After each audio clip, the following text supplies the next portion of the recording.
Le géant Barabo, en jouant, arracha l'oreille de son frère Poumapi. Poumapi ne dit rien. Mais comme par distraction, il serra le nez de Barabo et le nez fut emporté.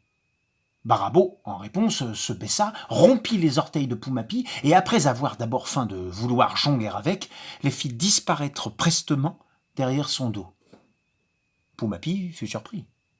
Mais il était trop fin joueur pour en rien marquer. Il fit au contraire celui que quelques orteils de moins ne privent pas.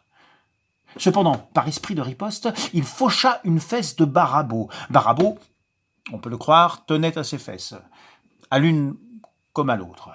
Cependant, il dissimula son sentiment et, reprenant tout de suite la lutte, arracha avec une grande cruauté unie à une grande force la mâchoire inférieure de Poumapi.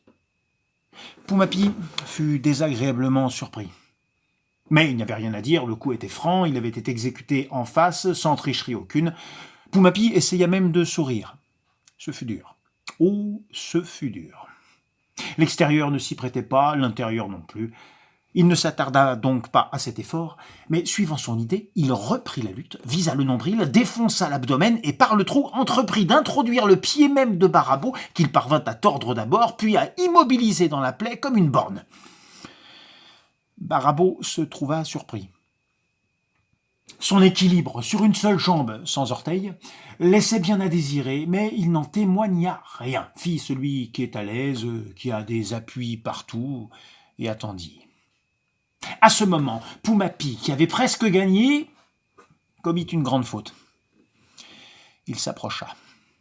Alors, comme une flèche, Barabo plongea, fut sur lui, lui démit un bras, s'accrocha à l'autre, le démit pareillement et s'effondra d'une chute si savante sur le malchanceux Poumapi qu'il lui brisa les deux jambes.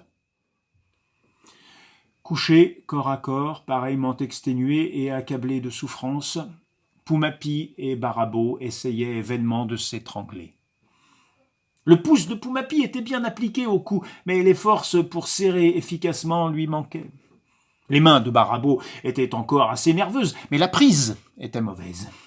Il serrait inutilement le cou de Poumapi. Devant ce comble de circonstances adverses, le cœur des deux frères faillit.